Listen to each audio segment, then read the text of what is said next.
안녕하세요. 따뜻한 책 한 잔입니다. 오늘 여러분에게 읽어드릴 책은 다산의 마지막 습관, 지은이 조윤재, 발행 청림 출판입니다. 모든 것을 쏟아낸 지금 무엇으로 나를 다시 채울 것인가? 다산이 60년 공부를 비우고 처음부터 다시 채우고자 읽은 마지막 책, 소학.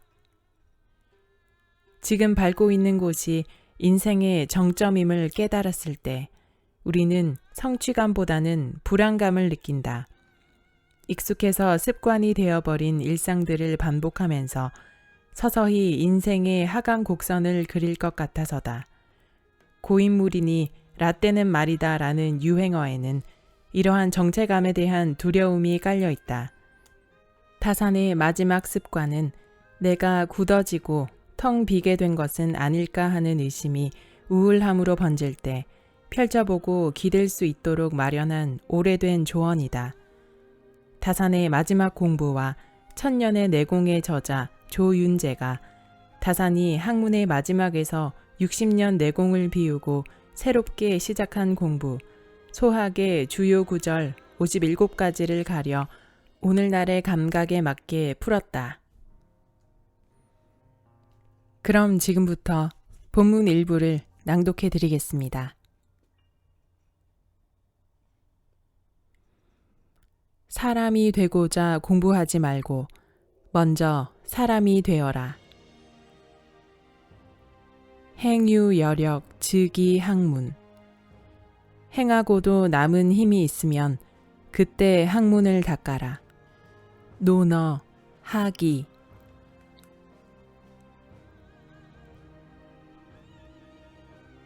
학문은 지식을 더하는 것이다. 그러니 지식을 쌓는 것이 학문의 전부는 아니다. 유교의 핵심 덕목인 인의 예지는 그 핵심이 인으로 귀결된다. 사랑이 모든 덕목을 아우르는 것이다. 그래서 인, 의, 예, 지의 순서로 공부하는 것이다.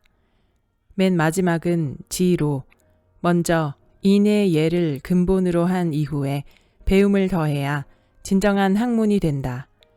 이 글은 원래 논어, 하기에서 유래되었는데 그 전문은 이렇다. 공부하는 사람은 집에 들어와서는 어버이를 섬기고 집 밖으로 나가서는 어른을 공경하며 말과 행동을 삼가고 신의를 지키며 널리 사람을 사랑하고 인한 사람과 친하게 지내되 이런 몸가짐을 행하고도 남은 힘이 있으면 그때 학문을 닦아라.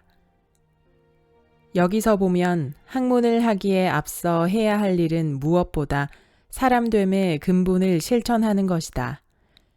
달리 말하면 삶에서 먼저 올바른 사람이 된 후에 공부로 뒷받침하는 것이다.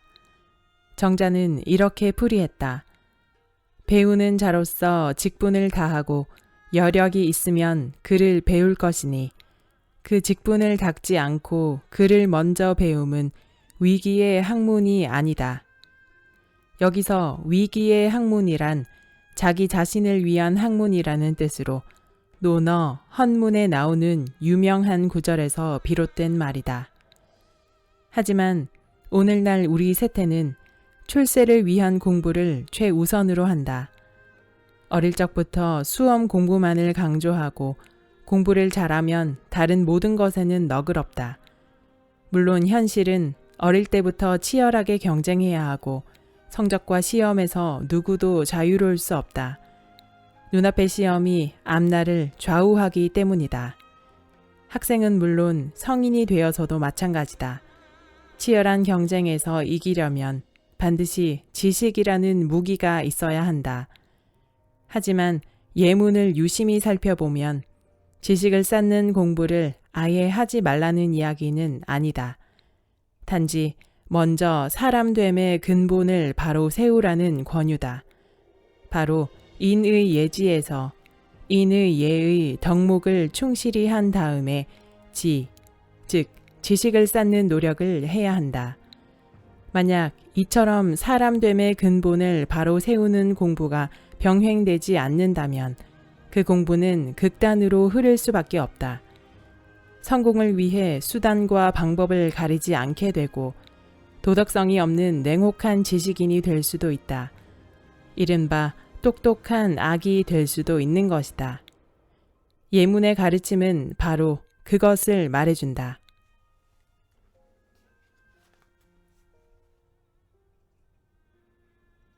다산처럼 쓰고 싶다면 다산처럼 살아야 한다.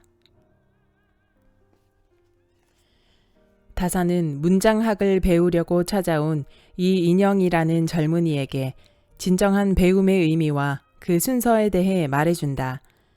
많은 지식과 탁월한 글의 능력을 갖춘 영민한 청년이었지만 진정한 바른 뜻으로 세상을 이롭게 하겠다는 생각은 없었다.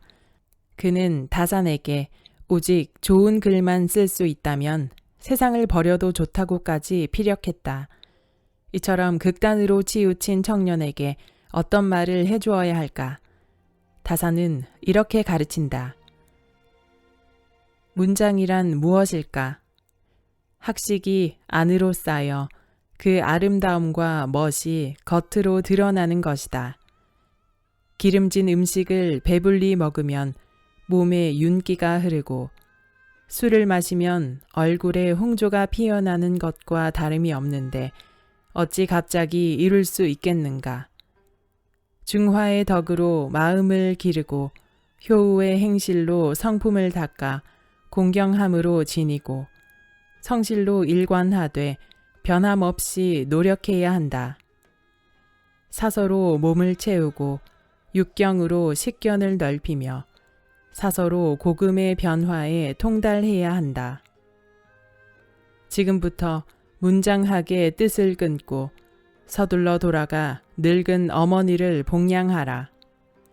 안으로 효우의 행실을 돈독히 하고 밖으로는 경전 공부를 부지런히 함으로써 성현의 바른 말씀이 언제나 몸에서 떠나지 않도록 해야 한다. 과거 시험도 준비해서 앞길을 열고 임금 섬기기를 바라도록 하라. 그리하여 태평한 시대에 상서로운 인물이 되고 후세의 위인이 되어야 한다. 경박한 취미로서 천금 같은 몸을 가볍게 버려서는 안 된다. 진실로 자네가 고치지 않는다면 차라리 노름질이나 술집에서 노는 것이 더 나을지도 모른다. 사서와 육경 그리고 역사서를 공부하는 것은 지식의 근본을 세우는 일이다. 그리고 얻은 배움을 삶에서 실천함으로써 진정한 자신의 것을 만들 수 있다. 그것을 바탕으로 과거를 보고 나라를 위해 일하는 사람이 된다면 배움의 가치를 구현하는 것이다. 문장은 바로 이러한 바탕 위에서 자연스럽게 드러날 때 그 의미와 가치를 지닐 수 있다. 가벼운 잔재주나 기교에 의지한다면 그 문장은 깊이도 없을 뿐더러 진정한 가치를 갖지 못한다. 근본을 든든히 하지 않고 행함을 통해 확신을 얻지도 않고 세상의 경륜도 쌓지 않은 채 문장의 기교만을 배우고자 하는 것은 겉멋에 불과하다. 다산이 이처럼 통렬한 지적을 하며 방황하는 젊은이에게 길을 제시할 수 있었던 까닭은 자신의 삶이 이를 뒷받침했기 때문이다. 다산은 평생을 두고 경전을 공부했던 유학의 전문가이자 어릴 때부터 많은 시와 문장을 남긴 대문장가이기도 했다. 그가 두 아들을 가르친 바는 더 통렬하다. 진부해 새로울 것 없는 이야기나 지루하고 쓸데없는 주장 따위는 한갓 종이와 먹을 낭비하는 것이다. 직접 진귀한 과일이나 채소를 심어 먹고 살 도리를 넉넉하게 하는 것만 못하다. 가벼운 잔재주나 인기에 영합하는 헛된 재주, 쓸데없는 주장을 펼치는 학문은 차라리 하지 않는 것이 낫다. 이런 공부를 할 바에는 차라리 농사를 지으라는 것이다. 농사를 지으면 살림살이가 넉넉해지지만 헛된 공부는 종이와 먹은 물론 소중한 시간도 날려보내는 것이 되기 때문이다. 그 어떤 지식도 삶에서 드러나지 않으면 빛을 잃는다. 실천하지 않는 지식은 공허하다. 명성과실. 명성은 높으나 실속이 없는 사람이 바로 이들이다. 그럴듯한 겉모습과 높은 명성으로 한때를 풍미하지만 이들의 결말은 언제나 허망하다.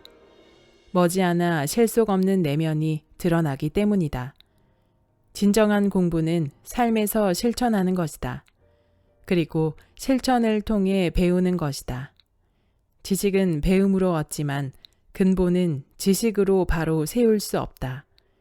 지식보다 사람됨이 먼저다. 공부는 사람이 하는 것이다. 그래서 공부하는 데에는 자격이 필요하다.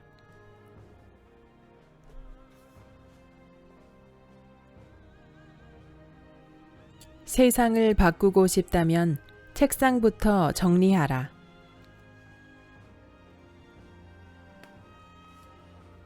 범내외 개초명, 함관수 의복, 렴침점, 쇠소실 당급정, 포석, 각종 기사. 모든 안팎의 사람들은 첫 닭이 울면 세수하고 양치질하고 옷을 입는다. 베개와 대자리를 걷고 방과 마루, 뜰에 물을 뿌리고 청소한 다음 자리를 펴 놓는다. 그런 다음에 각자가 맡은 일을 한다. 예기, 내칙. 논어 자장에는 공자의 제자 자하와 자유가 논쟁하는 고사가 나온다. 자유가 말했다. 자하의 제자들은 물 뿌리고 빗질하는 일이나 손님 응대하는 일, 나아가고 물러가는 예절은 잘하지만 그런 것은 말단이다. 근본적인 것을 따져보면 아무것도 하는 것이 없으니 어찌 하려는 것인가. 자하가 이를 듣고 말했다. 아, 자유의 말이 지나치구나. 군자의 도에서 어느 것을 먼저 전하고 어느 것을 뒤에 미루고 게을리 하겠는가. 이를 풀과 나무에 비유하자면 종류에 따라 가르침을 달리하는 것이다. 군자의 도에서 어느 것을 함부로 하겠는가. 처음부터 끝까지 일관되게 갖추고 있는 것은 오직 성인뿐이로다.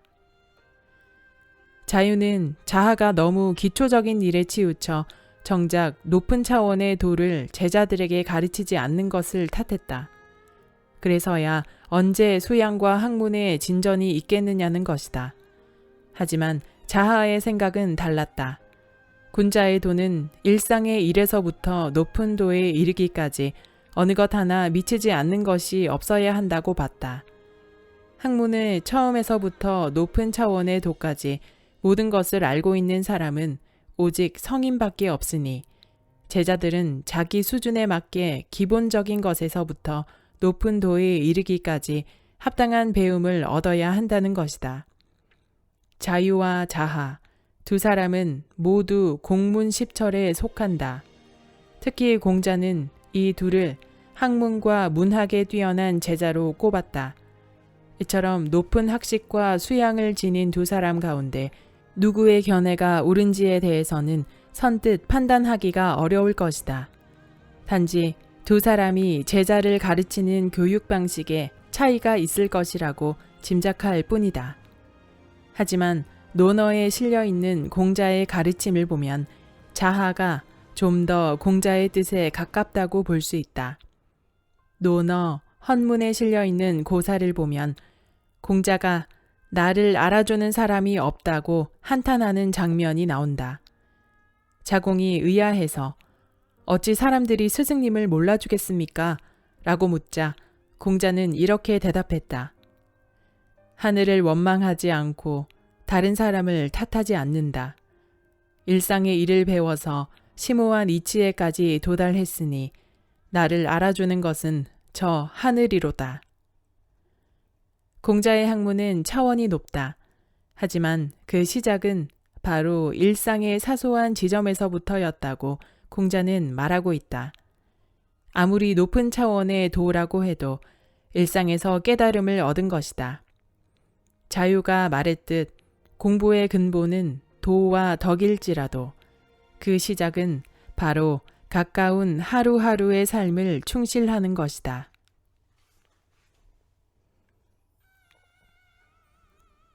크고 복잡한 것을 해결하고 싶으면 작고 단순한 것에서부터 시작하라. 앞의 예문은 예기, 내칙에 있는 글이다. 내칙은 여성들이 행해야 하는 도리를 뜻한다. 옛 생각이기에 오늘날의 관점과는 어긋나는 부분도 많다. 하지만 우리의 현실에 맞춰 해석하고 필요한 핵심만 받아들이면 된다. 한두 가지 시대와 맞지 않는 생각 때문에 고전의 지혜를 모두 부정하면 시대를 뛰어넘는 소중한 지혜마저 버리게 된다. 예문의 글은 모든 사람이 행해야 하는 하루를 시작하는 규범이다. 첫 닭이 울면, 요즘으로 치면 알람이 울리면 모두 일어나 하루를 준비해야 한다. 먼저 자신의 몸을 가다듬고 침구 등 주변을 정리한다. 그리고 집안을 깨끗이 청소한 후에 각자가 맡은 일을 시작한다. 이는 단순히 몸을 깨끗이 하고 주변을 정돈하는 데 그치지 않는다. 몸과 주변을 깨끗이 하는 일을 통해 하루를 시작하는 마음의 준비를 하는 것이다. 소확집설에서는 이렇게 해석했다. 베개와 대자리를 걷는다는 말은 사사로이 쓰이는 물건을 남에게 보이지 않도록 정리한다는 의미다. 집안에서 어떤 위치에 있든 사회에서 그 어떤 대단한 일을 하는 사람도 마찬가지다. 자신의 영역은 스스로 정리해야 한다. 물론 일정한 지위에 오르면 누군가를 시켜야 하는 일들이 생긴다. 특히 사회생활을 하다 보면 지위에 따라서 행하는 일이 정해져 있기도 하다. 그럴 때에는 각자가 주어진 책임에 충실해야 할 것이다. 하지만 사적인 일마저 남을 시켜서는 안 된다. 이렇게 일과 일 밖에 대한 경계가 무너지면 이른바 갑질을 하는 사람이 된다. 그런 사람은 아무리 뛰어난 능력을 지녔다고 해도 인정을 받을지언정 존경을 받을 수는 없다. 공자가 말했듯이 그 어떤 높은 이상도 땅에서부터 시작해야 한다. 자기 집 쓰레기 분리배출도 제대로 하지 않으면서 지구온난화를 걱정한다면 우스꽝스러워 보일 뿐이다. 자신은 물론 온 집안이 부도덕한 사람이 사회의 정의를 외치는 것도 마찬가지다. 아무리 높은 이상도 그 시작은 현실의 발을 딛고 있는 자신이다. 그리고 자신이 만들어가는 일상이다. 일상에서 증명되지 않으면 그 어떤 것도 인정받을 수 없다. 학문도 마찬가지다. 다사는 이렇게 말했다. 국리란 현묘하고 심오한 이치를 탐색하며 만 가지 변화를 두루 섭렵하는 일을 이르는 것이 아니라 우리가 날마다 행하는 도리를 마땅히 다 헤아려 말없이 마음속에서 나누어 살피는 것이다. 일상의 도리를 충실히 살피는 것에서 시작하면 만 가지 이치에도 통달할 수 있다. 아침에 일어나 귀찮음을 떨치고 침대를 정리한다. 사소한 일이지만 나는 하루의 시작부터 이겨냈다. 첫 번째에서 이겼다면 두 번째에서도 이길 것이고 그렇게 이겨낸 경험이 쌓이면 승리는 습관이 될 것이다.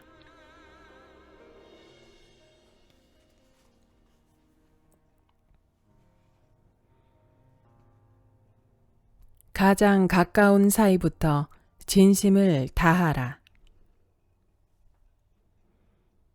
출즉고 반필면 소유 필류상 소스 필류업 항언 불칭노 나갈 때는 반드시 알리고 돌아와서는 반드시 얼굴을 비추며 다니는 곳은 반드시 일정해야 하고 익히는 바는 반드시 이룸이 있어야 하고 평소에 자신이 늙었다고 말해서는 안 된다.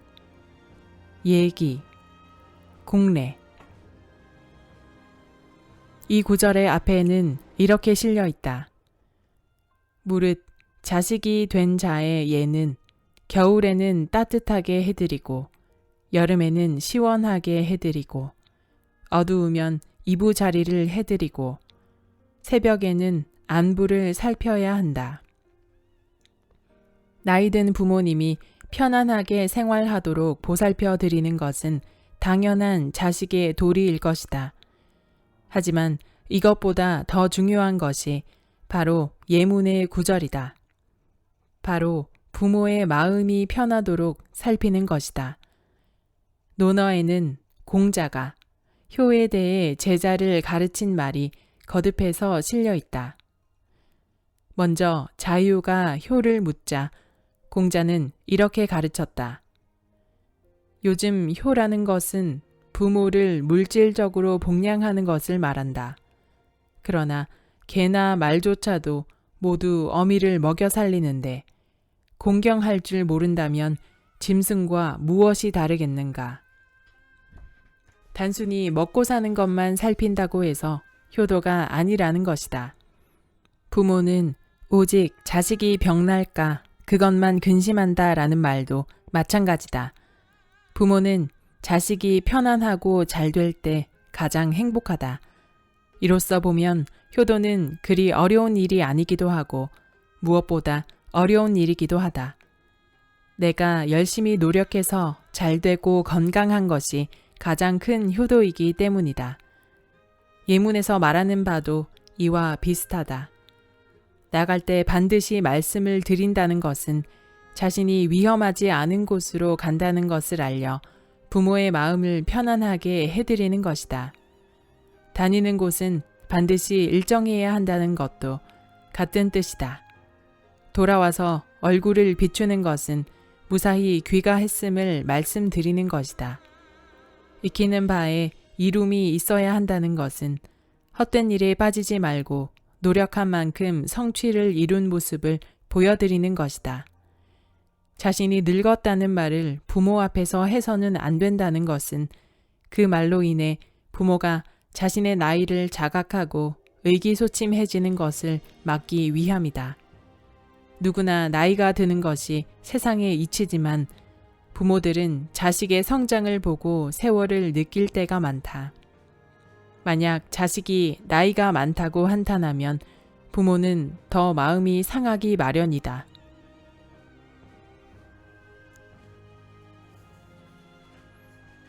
효도란 자기 자신을 소중히 하는 것이다. 효도란 부모에게 잘하는 것에서 나아가 자기 자신을 소중히 하는 것이다. 부모가 가장 바라는 것이 자식의 행복이기 때문이다. 따라서 열심히 배우고 또 힘껏 일해 성취를 이루는 삶 자체가 부모를 섬기는 것이다. 나아가 최선을 다한 삶의 자세는 반드시 의로워야 한다. 자식이 남의 눈에 피눈물이 나게 하면서까지 성공하기를 바라는 부모는 없고 오히려 그러한 성공은 부모를 가슴 아프게 만들기 때문이다. 다산도 학문의 근본이란 효제, 부모에 대한 효성과 형제 간의 우애라고 했다. 그러면서 기본을 행하지도 않으면서 학문을 한다는 자들의 위선과 가식을 꾸짖었다. 하지만 다산의 효도는 이론이나 학문에 그치지 않았고 세밀하고 실천적이었다. 심지어 조선시대엔 여성들의 영역이었던 부엌일에 대해서도 효도를 하기 위해서는 마땅히 챙길 수 있어야 한다고 했다. 곡산 향교의 효를 권장하는 글에 실린 글이다. 음식을 만들 때 시고, 짜고, 달고, 깔깔한 맛까지 세세하게 신경 쓸 필요는 없다. 그러나 얘기, 내칙 등의 여러 편에 그 지지고 볶고 국 끓이고 산적한 고기의 맛과 생강, 계피, 소금, 젓국, 간장 등의 식품에 대해 아주 자세하고 정밀하게 논하고 거듭해서 무겁게 말한 것은 무슨 까닭일까? 바로 부모를 복양하기 위해서다. 지금 사람들은 가세가 조금만 넉넉하면 여성들은 음식 준비에 손을 대지 않고 남성들은 아예 이를 외면하는 형편이다. 그렇게 전부 복양을 종들에게 떠넘기고선 혹시라도 음식 맛이 제대로 맞지 않으면 종들만 매질하고 타박한다. 이와 같이 하면서도 끝내 자기 잘못을 깨닫지 못하니 이것이야말로 잘못이 아닌가. 부모를 모시는 것과 같은 일상의 가장 기본적인 도리조차 행하지 못하면서 입으로만 하는 공부는 거칠애에 불과하다. 특히 신분이 높아지고 부유해지면 식사와 같은 사소하면서 귀찮은 지점에 대해서는 무관심해진다. 다사는 그것을 안타까워했다. 그에게 효도란 거창한 일이 아니라 조선시대 당시엔 군자로서 금기시하던 부엌에도 관심을 가지는 사소한 정성이다. 그렇게 부모의 봉양을 직접 챙기는 것이 부모를 향한 자식의 마음이어야 한다. 이렇게 할 때 집안의 다른 사람들도 부모의 음식에 관심을 갖게 된다. 공부의 목적은 지식을 쌓아 출세하는 데 있지 않다. 만약 가족이 굶주리고 아프다면 어떻게든 그 형편에 책임을 질 수 있어야 한다. 그리고 나를 키워준 부모를 봉양할 수 있어야 한다. 배움의 목적은 이처럼 사람답게 사는 데 있다. 하지만 진정으로 공부했다면 이보다 한 걸음 더 나아갈 수 있어야 한다. 바로 부모의 마음을 편안하게 하는 것이다. 그러기 위해서는 우선 내 마음이 먼저 편안하고 즐거워야 한다. 그리고 하루하루를 충실하게 살아야 한다. 자식의 행복을 보는 것이 부모에게는 가장 큰 기쁨이다. 우리는 부모가 되고 나서야 너무 늦게 부모의 마음을 깨닫는다.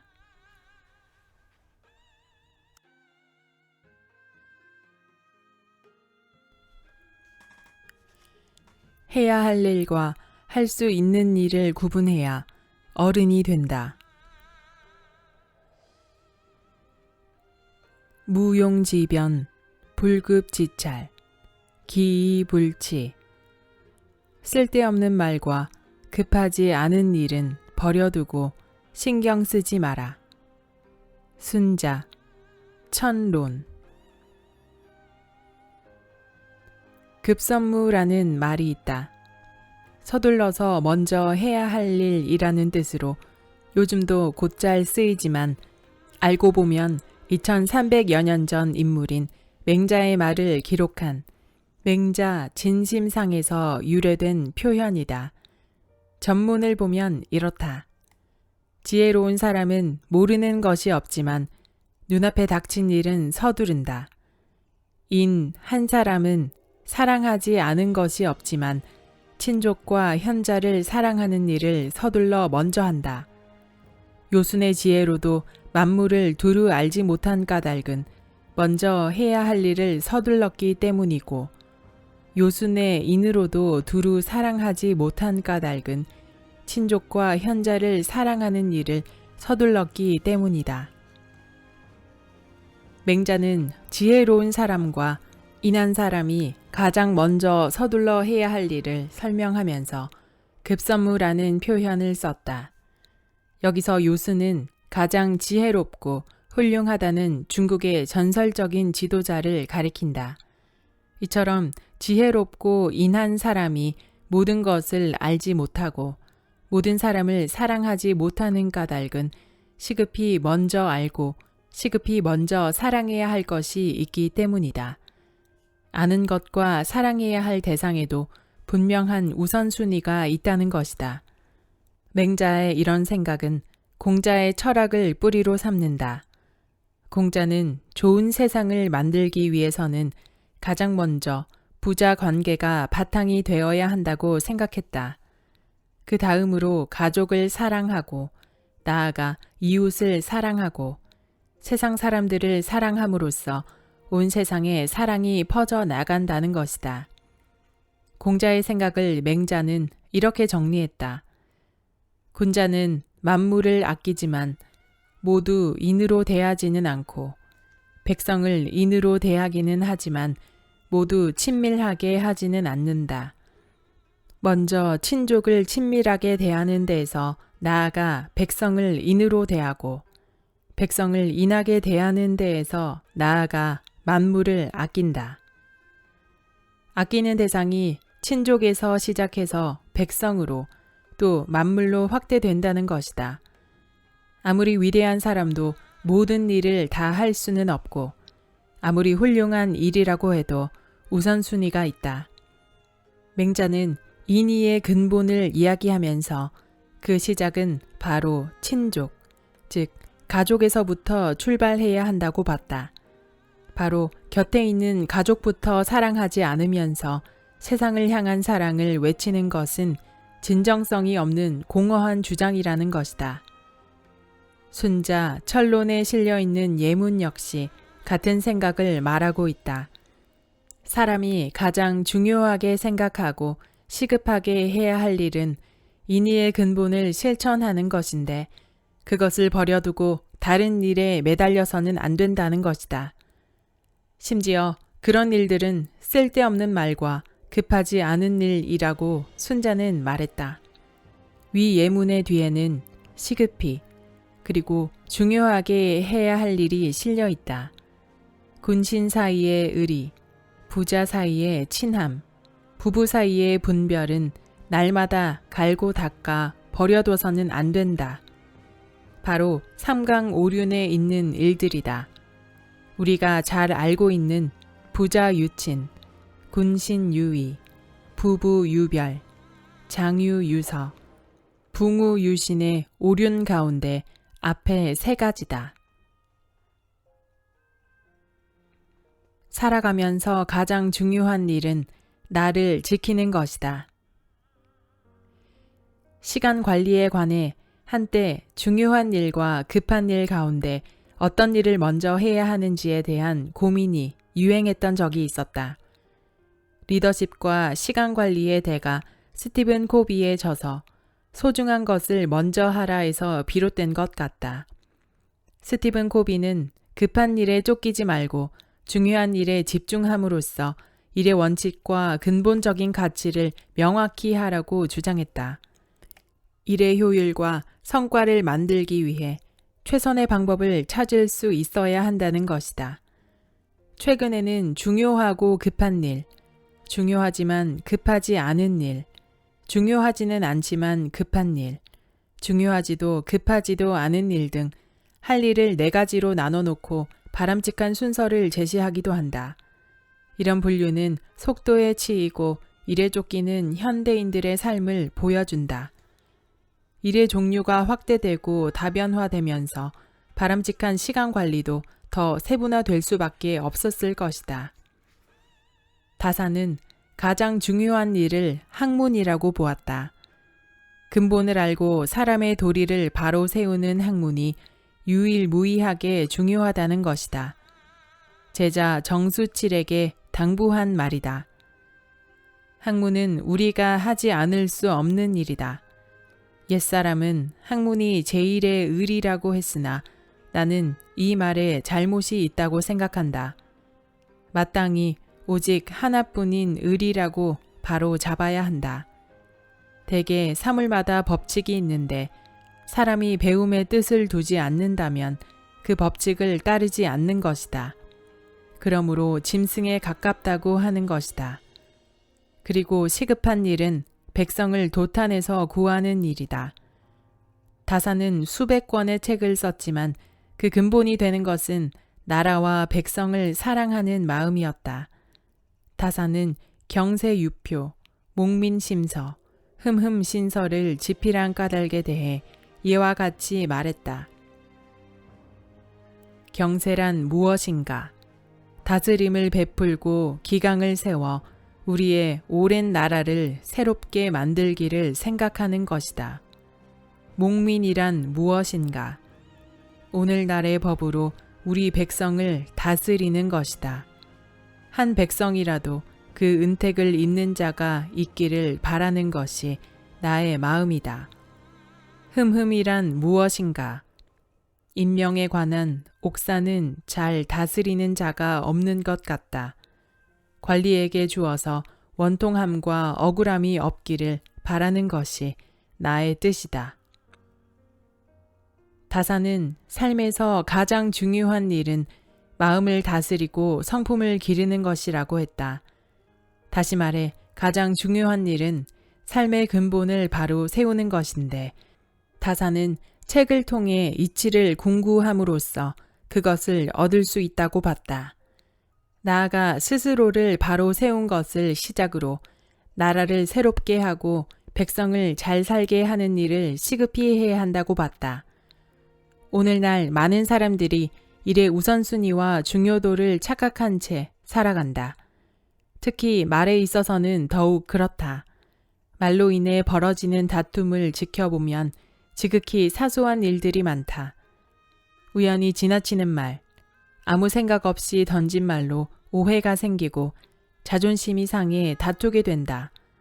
그리고 그것을 풀기 위해 던지는 말에서 더 큰 다툼이 벌어지고 도저히 회복되기 어려운 상태에까지 이르기도 한다. 하지만 애초에 문제의 발단을 유심히 살펴보면 정작 중요한 말은 없다. 굳이 하지 않아도 될 말 때문에 문제가 벌어지고 또 심각해지는 것이다. 우리의 삶도 마찬가지다. 중요하지 않은 일, 하지 않아도 될 일 때문에 정말 중요한 일을 하지 못하곤 한다. 무엇보다도 문제가 되는 것은 이런 일로 인해 고민과 근심에 빠지는 것이다. 맹자는 이런 근심을 일조지환, 즉 하루아침에 사라질 근심이라고 했다.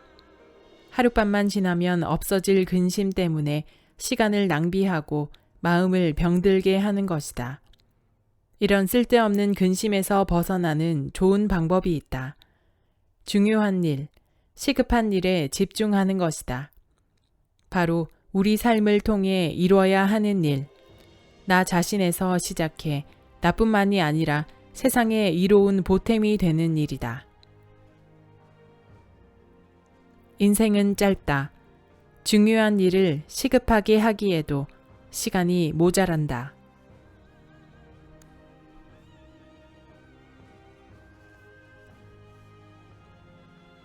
인간은 뒤돌아 볼 때마다 어른이 된다.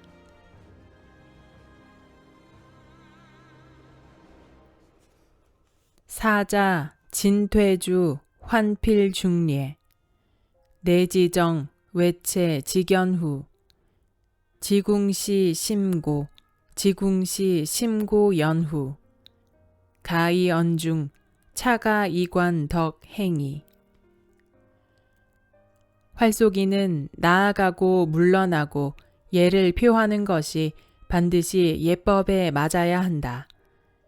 안의 뜻이 바르고 밖의 몸가짐이 고든 연후에 활과 화살을 잡음이 세심하고 견고해진다. 그 다음에야 관역을 마칠 수 있으니 이 활쏘기에서 덕행을 볼 수 있다. 예기, 사의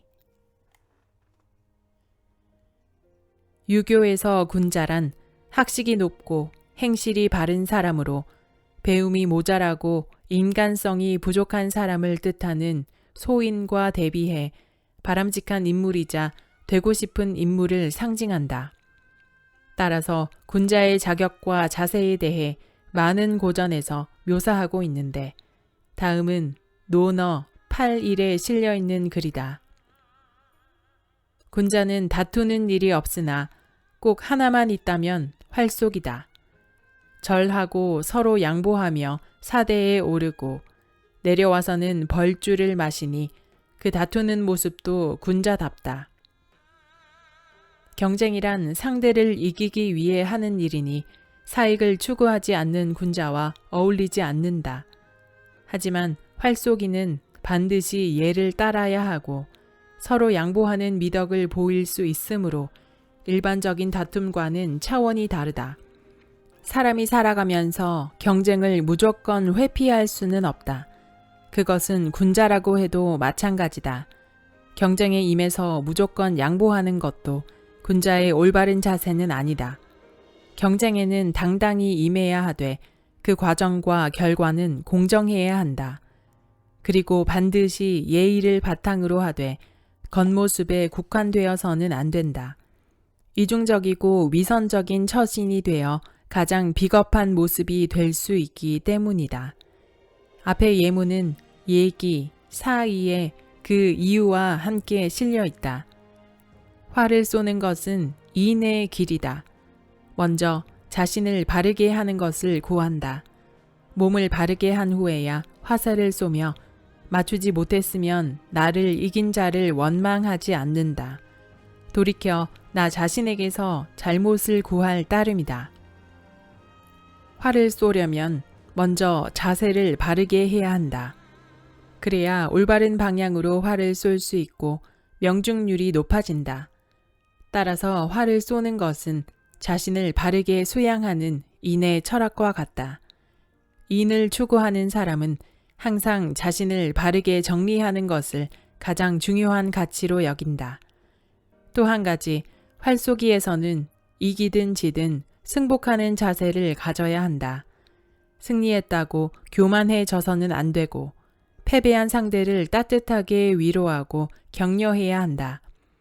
졌을 때는 자신의 부족함을 돌아보고 반성해서 다음의 승부를 기약한다. 이런 뜻을 가진 성어 반구적이는 활쏘기를 넘어 일상에도 적용되는 기본적이고 중요한 덕목이다. 따라서 많은 고전에서 권면하고 있는데 그만큼 지키기 어렵다는 반증이라고 할 수 있다. 누구나 쉽게 할 수 있다면 반복해서 권하지도 않았을 것이기 때문이다. 고개를 돌려 발자국을 확인하면 걷는 자세가 곧아진다. 논어 위령공에 실려있는 군자는 자기에게서 구하고 소인은 다른 사람에게서 구한다도 비슷한 의미를 가진 말이다. 문제가 생겼을 때 그 책임이나 해결책을 군자는 스스로에게서 찾지만 소인은 다른 사람의 탓을 한다는 뜻을 담고 있다. 우리 속담 잘 되면 제 탓, 못 되면 조상 탓이 소인의 행태를 잘 말해주고 있다. 문제는 내게서 비롯되었을 수도 있고 외부에서 벌어진 것일 수도 있다. 다만 문제를 분석하기 위해 원인을 따지는 차원을 넘어 남의 탓을 하는 것으로 결론을 지으려는 사람은 문제를 해결할 수 없다. 내가 남을 탓하면 남 또한 나를 탓하기 때문이다. 결국 당면한 문제는 제쳐둔 채 원인을 서로에게 돌리는 소모적인 싸움만 거듭되면서 문제는 더욱 복잡하게 꼬인다. 맹자에 거듭 실려 있는 반구적이의 가르침은 더욱 절실하고 실천적이다. 먼저 공손추 상에서는 인을 행하는 자는 화를 쏘는 것과 같다. 이긴 자를 원망하지 않고 스스로를 돌이켜본다 라고 하며 군자가 인을 행하는 자세를 활쏘기에 비유해서 말하고 있다. 이루 상에 실려있는 다음 문장도 역시 같은 의미인데 좀 더 구체적이다. 남을 사랑하는데 친해지지 않을 때에는 자신의 인자함을 돌아보라. 남을 다스리는데 다스려지지 않을 때에는 자신의 지혜를 돌이켜보라. 남을 예로서 대하는데 화답하지 않으면 자신의 공경하는 태도를 돌이켜보라. 행했는데 얻지 못하는 것이 있으면 모두 스스로에게 돌이켜 그 원인을 보아라. 내가 바르면 천하가 내게 돌아온다. 이 문장의 뜻은 사람들과의 모든 관계는 반구저기의 정신으로 하라는 것이다.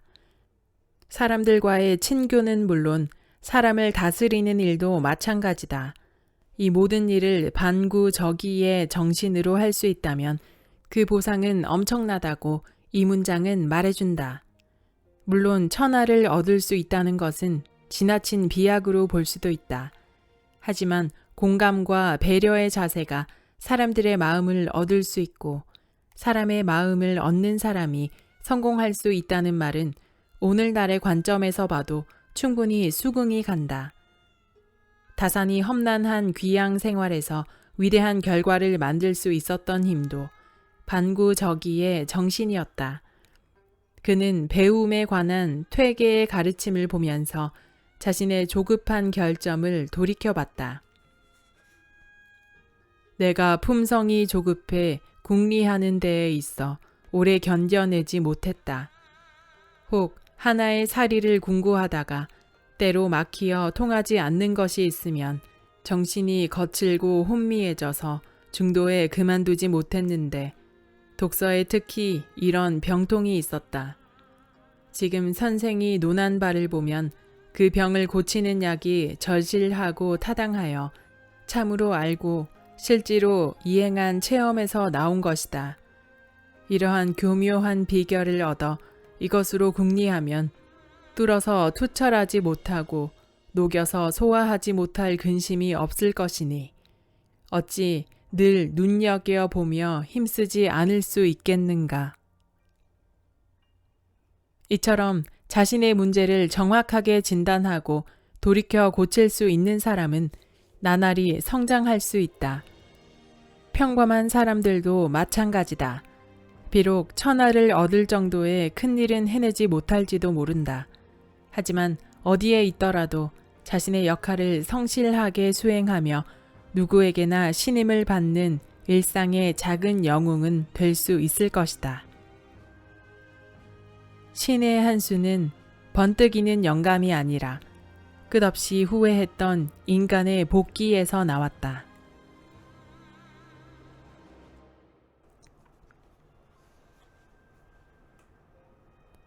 한 가지 소원이 있다면 한 사람을 정해 그와 나란히 서라. 맹자도 성선, 언필 칭요순, 기언왈 순위버버 천하, 가전 어후세, 아유미면 위향인야, 시즉가 우야, 우지여하 여순이이의. 맹자가 본성의 선함을 말하며 요순을 일컬었다.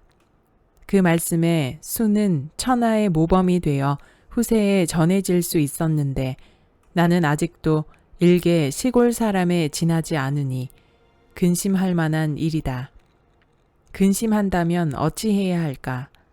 순과 같이 되려고 노력할 뿐이다 라고 했다. 소학, 계고. 앞의 예문은 소학, 계고의 서문으로 맹자에 실려있는 두 구절을 인용해 글의 취지를 말하고 있다. 먼저 앞부분, 맹자가 사람의 본성의 선함을 말하며 언제나 요순을 일컬었다는 맹자 등문공 상해, 등나라의 세자 문공이 맹자를 만났을 때 받았던 가르침이다. 좋은 정치를 펼치기 위해서는 요순 임금의 통치를 배워 행해야 한다는 내용이다. 그 다음 수는 천하의 모범이 되어 후세에 전해질 수 있었는데 나는 아직 시골 사람에 지나지 않으니 근심할 만한 일이다. 그저 순과 같이 되려고 노력할 뿐이다 라는 구절은 이루 하에 실려 있다. 우리에게도 잘 알려진 종신지우가 바로 이 구절의 앞에 실려 있다. 종신지우는 군자가 평생을 두고 하는 근심을 가리키는데 지도층의 사회적 책무를 뜻하는 노블리스 오블리제와 비슷한 의미다. 먼저 전문을 살펴보자.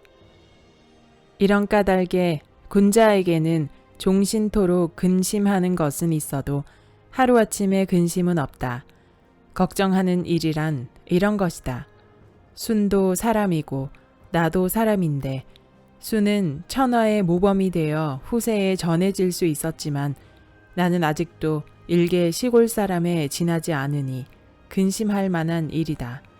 근심한다면 어찌해야 할까? 순과 같이 되려고 노력할 뿐이다. 군자는 다른 근심할 것이 없다. 인이 아니면 하지 않고 예가 아니면 행하지 않는다. 그러므로 하루아침에 근심은 있어도 군자는 그것을 근심하지 않는다. 여기서 종신지우의 대구로 쓰인 하루아침의 근심은 원문이 일조지환이다. 우리가 이리저리 치이면서 고민하는 일상의 근심을 말한다. 맹자는 이것을 물거품처럼 하루아침에 사라질 근심이라고 했다. 사실 우리가 일상에서 하는 근심들 가운데 상당수는 다음날 아침이 되면 사라질 것들이다. 이를테면 사소한 오해로 인한 갈등, 이미 남들은 잊어버린 작은 실수, 일어나지도 않을 내일의 걱정과 같은 것들이다. 이러한 근심은 큰 뜻을 가진 군자라면 하지도 않고 해서도 안 된다. 이런 근심에 마음을 쓰면 큰 일을 이룰 수가 없기 때문이다. 맹자가 말하는 큰 일이란 사람을 사랑하고 의로운 일을 행하는 것이다. 그리고 그것을 행했던 사람으로 요순 임금을 꼽는다. 비록 요순 임금과 같이 위대한 인물은 아닐지라도 그처럼 되고자 노력하는 것이 바로 군자의 근심이라는 것이다.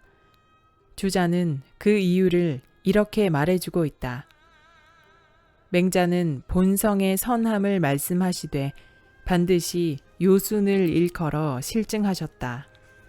사람에게 인의는 밖에서 구할 필요가 없고 요순과 같은 성인일지라도 배워서 이를 이룰 수 있었음을 알기에 게으르지 않게 힘쓰도록 한 것이다. 그들이 도달했다면 나 또한 이룰 수 있다.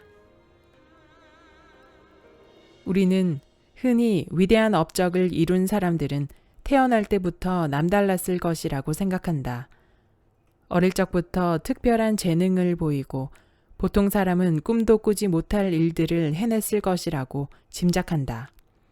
하지만 여기서는 그들 역시 배워서 이룰 수 있었다고 말한다. 따라서 평범한 사람이라도 노력만 하면 얼마든지 요순과 같이 될 수 있다. 인의란 하늘로부터 받은 본성으로 날 때부터 사람 몸에 갖춰져 있기에 굳이 밖에서 찾을 필요가 없기 때문이다. 다사는 예문에서 순 임금과 같이 되고자 하는 것을 용기로 보았다. 그리고 많은 분야의 위인들을 예로 들며 어떤 인물이든지 용기를 갖고 노력하면 그처럼 될 수 있다고 가르친다. 아들 하규에게 준 글이다. 용이란 삼덕의 하나다. 성인이 계물 성무, 만물의 뜻을 깨달아 모든 일을 이루고 천지를 두루 다스림은 모두 용이 하는 바다. 수는 어떤 사람인가 하고자 하는 바가 이와 같으면 된다는 것이 용이다. 경제의 학문을 하고자 하면 주공은 어떤 사람인가 하는 바가 이와 같으면 된다고 하고 뛰어난 문장가가 되고자 하면 유향과 한유는 어떤 사람인가 하는 바가 이와 같으면 된다고 하면 된다. 서예의 명가가 되고 싶으면 왕희지와 왕헌지는 어떤 사람인가 라고 하고 부자가 되고 싶다면 도주공과 의도는 어떤 사람인가 라고 한다. 한 가지 소원이 있으면 한 사람을 목표로 정해 반드시 그와 나란히 하는 것을 기약한 뒤에 그만두어야 하니 이것이 용의 덕이다. 인생의 바닥에 처한 사람이 한 말이라고 생각되지 않는다. 이러한 자긍심이 있었기에 최악의 상황에서도 놀라운 업적을 이룰 수 있었을 것이다. 용기란 처지나 상황에 얽매이지 않고 더 높은 이상을 이루기 위해 도전하는 것이다. 그리고 위대한 사람들처럼 나도 할 수 있다고 확신하는 것이다. 그들도 사람일 따름이며 나 역시 사람이기 때문이다. 동양 철학의 근본인 삼재 사상은 하늘과 땅과 함께 사람을 천지를 이루는 근본이라고 보았다. 그만큼 귀한 존재이기에 사람이라면 누구든 당당한 자긍심을 가질 수 있고 여기서 나를 제외할 이유도 필요도 없다. 위대한 일을 했던 사람이 소중한 존재이듯이 나 역시 소중한 존재다. 당연히 그들이 했던 일은 나도 할 수 있다. 필요한 것은 어떤 사람이 되고 싶은지 분명히 정하는 것이다. 그리고 한 걸음 내딛는다면 이미 한 걸음 다가선 것이다. 앞사람이 남긴 깊은 발자국 위를 그대로 걸어본다. 그가 성큼성큼 나아갔다면 나 또한 그렇게 걸을 수 있다.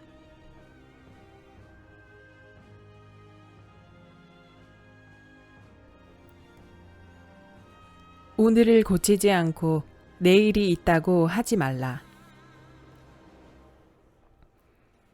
남의 눈 티끌은 찾기 쉬워도 자기 눈 들보를 보기는 어렵다. 다사는 둘째형 정약전을 위해 지은 매심제기에서 뉘우침에 대해 이렇게 썼다.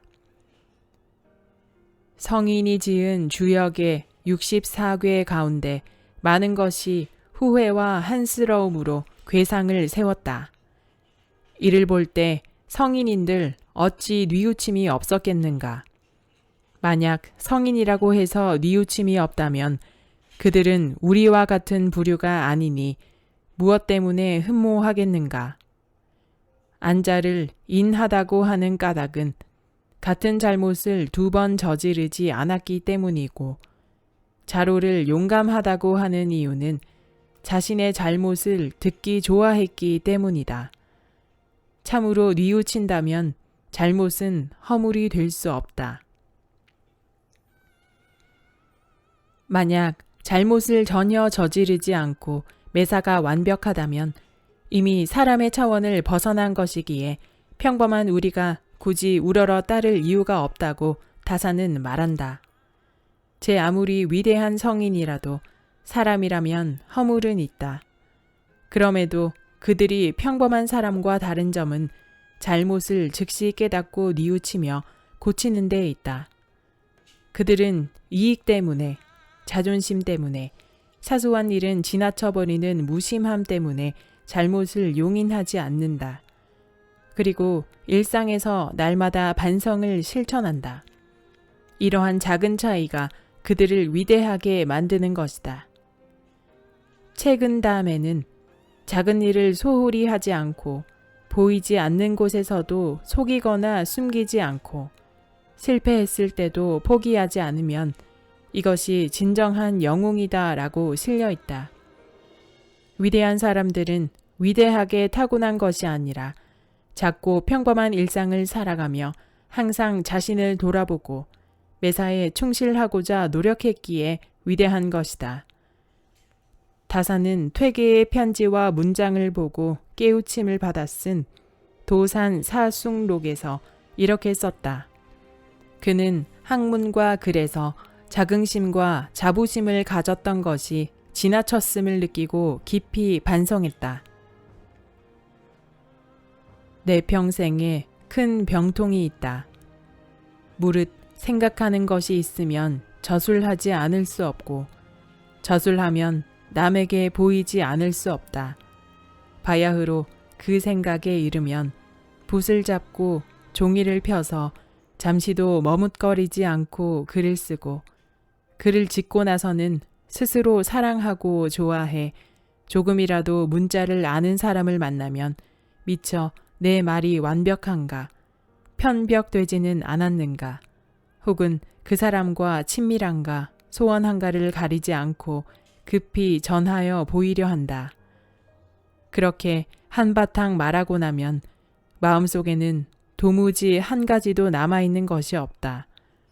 그로 인하여 정신과 기혈이 다 흩어지고 새어나가서 쌓이고 길러지는 의미가 없어져 버린다.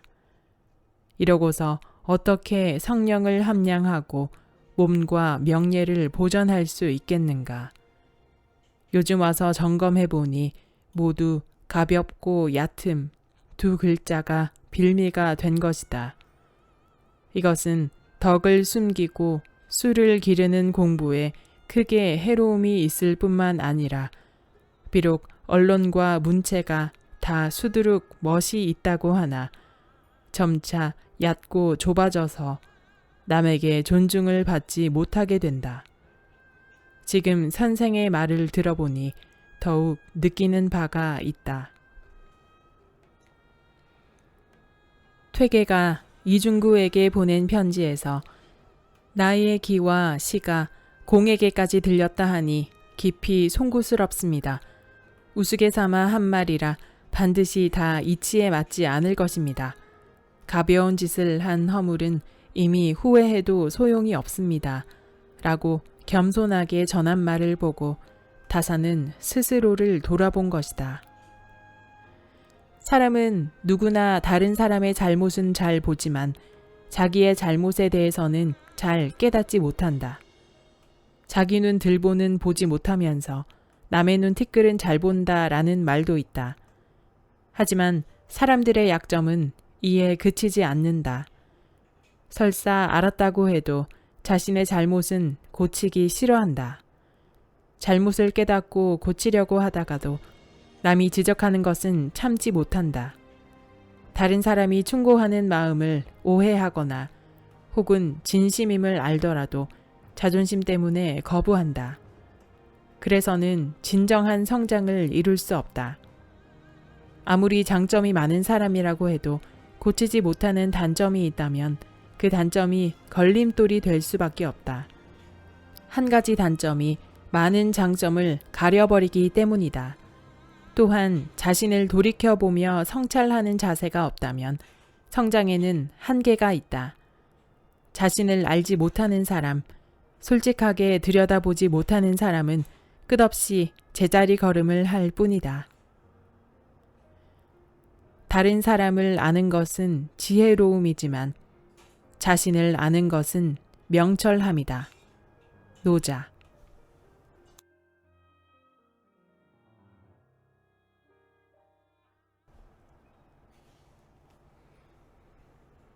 세월을 견디고 비바람을 버텨야 나이테가 쌓인다. 인유삼 불행, 소년 등고과 일불행, 석부 형제 지세위 미관, 이불행, 유고 재능 문장, 삼불행야. 사람에게는 세 가지 불행이 있다. 첫째는 어린 나이에 높은 관직에 오르는 것. 둘째는 부형의 권세에 힘입어 관직에 오르는 것.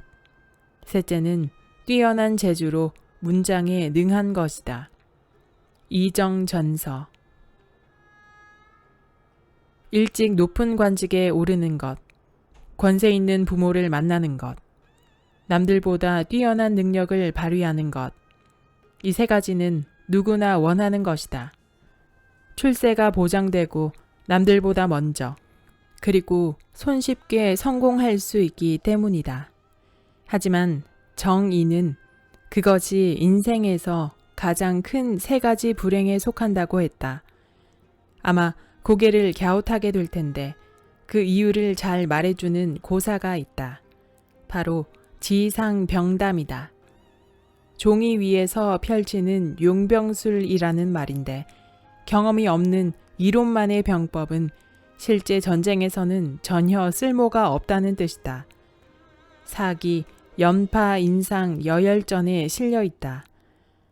조사는 명제상 인상여, 명장군 연파와 함께 조나라의 부흥을 이끈 인물이다. 조사는 원래 나라의 세금을 걷어들이는 관리였으나 엄정한 일처리로 추천을 받아 해문 왕에게 발탁되었고 장군이 된 후 수많은 전쟁에서 공을 세웠다. 그에게는 조괄이라는 아들이 있었는데 어릴 적부터 병법의 이론에 통달해 아버지인 조사조차 이론으로는 그에게 당할 수가 없을 정도였다. 조괄은 자신의 재능을 여기저기 뽐내고 다녔고 그의 어머니도 아들의 재능을 자랑스러워했다. 하지만 아들이 재능을 뽐낼수록 조사는 아들을 인정하지 않았고 오히려 걱정스러워했다. 부인이 그 이유를 묻자 조사는 이렇게 대답했다. 전쟁이란 죽고 죽이는 곳인데 괄이는 전쟁을 너무 쉽게 이야기하고 있어. 그 아이가 말하는 것은 병법서에 적혀 있는 것일 뿐 실제 전장에서는 쓸모가 없어.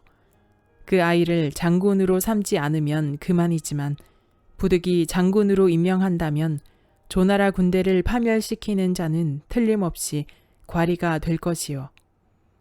실제로 훗날 진나라가 침공하자 조괄은 그의 명성을 들은 효성왕에게 발탁되어 대장군이 되었다.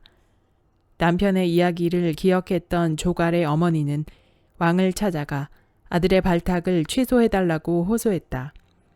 아들의 출세보다는 나라의 안위를 더 걱정했기 때문이다.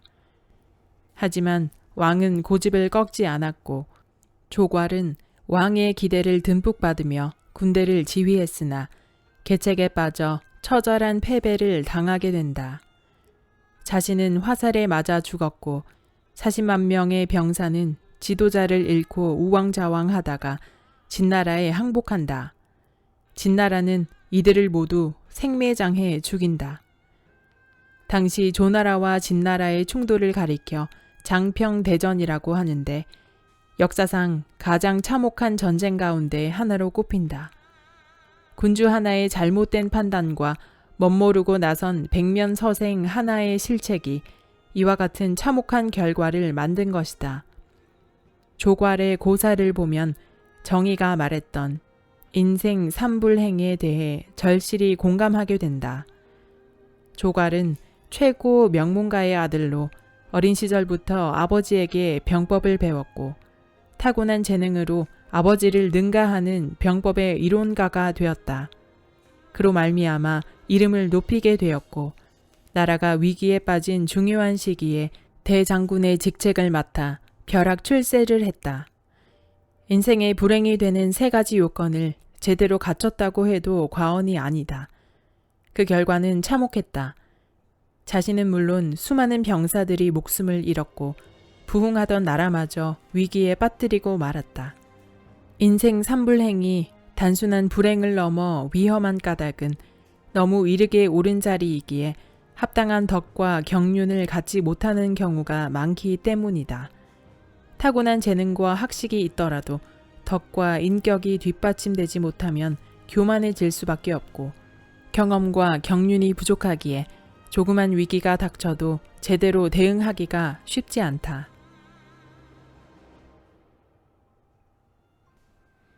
숨은 질기고 삶은 기니 한때의 성패로 평생을 재단하지 말라. 다산의 삶을 보면 정도의 차이는 있지만 역시 인생 삼불행의 요건을 갖추고 있다. 병조 판서, 의정부 좌찬성 등의 관직을 지냈던 선조들이 있었고 아버지 역시 호조 좌랑의 벼슬을 지냈다. 다산도 어린 시절부터 시와 문장에 탁월한 능력을 발휘해 주위의 기대를 받았다. 일찍이 성균관에 들어가고 규장각 월과에서 수석을 차지해 말과 호랑이 가죽을 상으로 받는 등 정조의 총애를 독차지했다. 훗날 젊은 나이에 병조 참의의 벼슬까지 올랐으나 그 이후의 인생은 고난의 연속이었다. 다만 다산은 불행을 받아들이는 마음가짐이 달랐다. 그는 고난의 시기를 오히려 자신이 가장 좋아하고 잘할 수 있는 학문에 매진할 수 있는 여가로 받아들였다. 정약용의 삶은 닥쳐온 불행이 그 자체로 인생의 비극인 것이 아니라 그것을 어떻게 받아들이냐에 따라 달라지는 문제임을 우리에게 잘 보여준다. 불행은 자신을 깊은 구렁텅이로 빠뜨리는 인생의 걸림돌이 될 수 있지만 삶에서 내 격에 깊이를 더하는 값진 경험이 될 수도 있는 것이다. 다사는 그 당시 과거 제도의 폐해를 거론하며 진정한 행운과 불행에 대해 이와 같이 시사점을 던졌다. 어쩌다 요행으로 과거에 급제하고 명성을 얻게 되면 아버지는 효자를 뒀다고 대견해하고 임금은 양신을 얻었다고 경하한다. 일가 친척들은 사랑하고 친구들은 존대한다. 그러나 역경에 빠져 뜻을 얻지 못한 사람은 아무리 훌륭한 행실이 있고 훌륭한 지혜를 지녔어도 거개가 시리에 빠져 초췌한 모습으로 한을 품은 채 죽어가고 만다.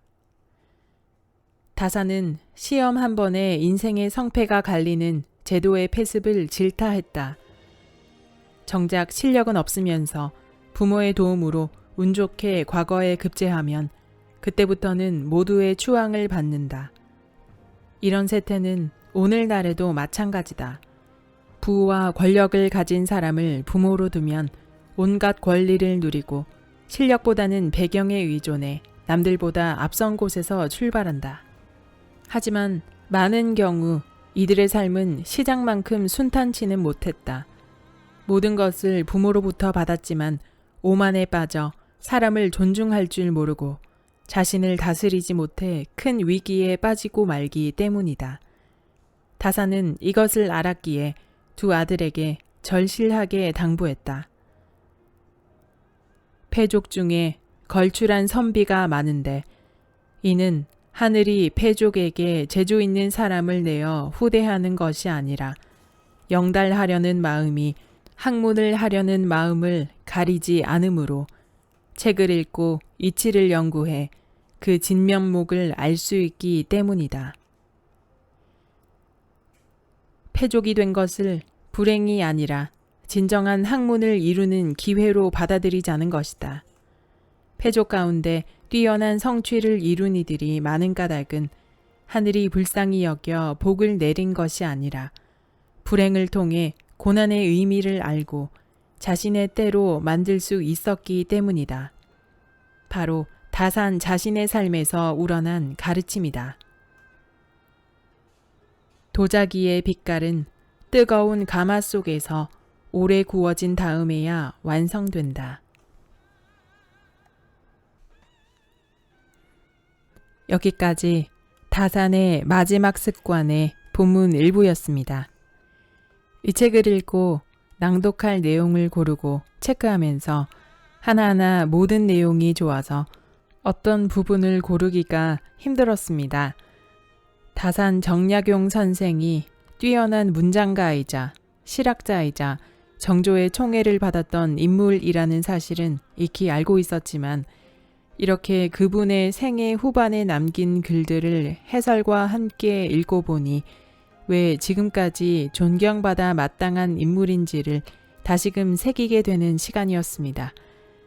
그의 바탕은 학자였지만 이론으로만 익히는 학문에 그치지 않고 실제 생활에서 실행하고 실천하고자 하는 실천가였다는 사실이 가장 크게 마음에 닿았습니다. 젊은 나이에 높은 벼슬까지 올라갔다가 유배되어 힘든 고난의 시기를 지나고 있었지만 마지막까지 백성을 위하는 여러 정책들을 고민하는 다산의 모습에서 존경심이 저절로 우러나기도 했습니다. 저는 이 책을 읽으면서 가장 크게 가슴에 남았던 부분은 유배지에서 삶의 가장 힘든 시기를 보내고 있음에도 좌절하지 않고 자신이 가장 잘하고 좋아하는 기본으로 돌아가려는 자세, 자신의 정체성을 찾고 진정한 자신을 찾아가려는 모습이 담긴 글귀들이었습니다. 나도 저런 힘든 고난이 닥쳤을 때 자신을 복귀하고 다시 전진하는 자세를 가질 수 있을까 하는 생각이 들었습니다. 이 책은 고전을 해설하고 메시지를 전달하는 내용의 형식으로 사실 한 번 읽어서는 바로바로 이해가 쉽지 않았습니다. 그렇지만 내용이 워낙 감명 깊어서 저는 이후에도 여러 번 다시 읽을 예정입니다. 다산의 마지막 습관, 함께 배우고 싶은 분들은 꼭 구매해서 읽어보시길 추천드립니다. 구독과 좋아요와 댓글은 사랑입니다. 다음 영상에서 만나요.